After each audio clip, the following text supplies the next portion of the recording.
الحمدللہ والصلاة والسلام علی رسول اللہ۔ قرآن حکیم کلاس میں انشاءاللہ آج ہم سورۃ الانعام کی آیت نمبر 54 تا 58 کو سمجھیں گے۔ گزشتہ نشست میں جو گفتگو کی گئی اس کا خلاصہ یہ ہے کہ مشرکین مکہ نے نبی کریم صلی اللہ علیہ وسلم سے مطالبہ کیا تھا کہ ہم اس وقت آپ کو اللہ کا سچا رسول تسلیم کریں گے جب آپ ہمیں ہماری مرضی کے معجزات دکھائیں گے۔ تو نبی کریم صلی اللہ علیہ وسلم نے ان سے کہا کہ تم مجھ سے وہ مطالبات کر رہے ہو جن کا میں نے دعویٰ ہی نہیں کیا۔ میں نے تم سے کب کہا کہ میرے ہاتھوں میں اللہ کے خزانے ہیں؟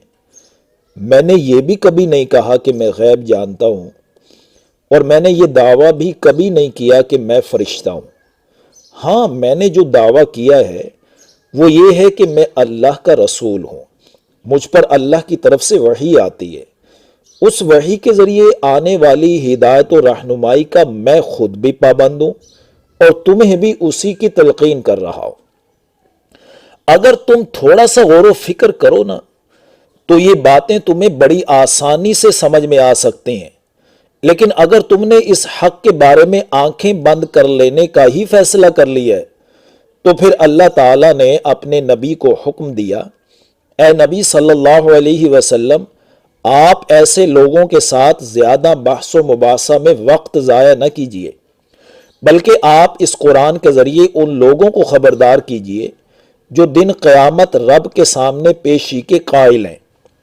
قرآنی تعلیمات کے ذریعے ان کی غلط فہمیوں کو دور کیجیے کہ وہاں اللہ کے سوا تمہارا کوئی حمایتی اور سفارشی نہ ہوگا کہ تمہیں اللہ کی پکڑ سے بچا سکے۔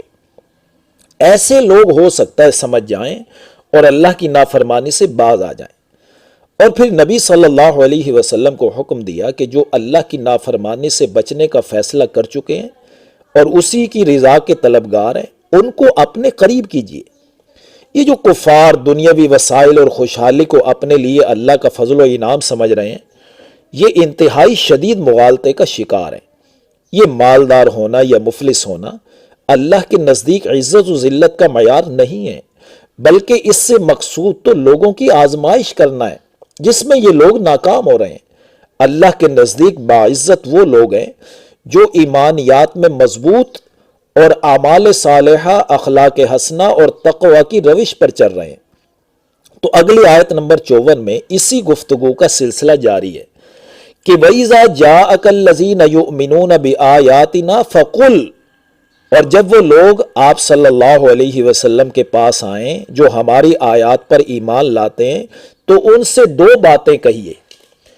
ایک تو یہ کہ سلام علیکم، تم پر سلامتی ہو، اور دوسری بات کتب ربکم علی نفسہ الرحمہ، تمہارے رب نے اپنے اوپر رحمت کو لازم کر لیا ہے، یعنی تمہارے رب نے تمہارے ساتھ رحمت کا پکا وعدہ فرمایا۔ یہاں سلام علیکم کے تین مفہوم ہو سکتے ہیں۔ ایک تو یہ کہ جب وہ آپ کے پاس آئیں تو آپ سلام میں پہل کریں۔ دوسرا مفہوم، جب وہ آپ کے پاس آئیں تو ان کو سلامتی کی خوشخبری سنائیں۔ اور تیسرا مفہوم یہ ہے کہ جب وہ آپ کے پاس آئیں تو انہیں اللہ تعالیٰ کی طرف سے سلام پیش کریں کہ رب کائنات تمہیں سلام پیش کر رہے ہیں۔ تو اے نبی صلی اللہ علیہ وسلم، ایسے مخلصین کو اپنی مجلس سے اٹھانے کا فیصلہ کرنا تو دور کی بات، بلکہ جب یہ آپ کی مجلس میں آئیں تو ان کو اللہ کے سلام پیش کریں، ان کو ہمیشہ کے لیے سلامتی اور رحمت کی بشارتیں دیجیے۔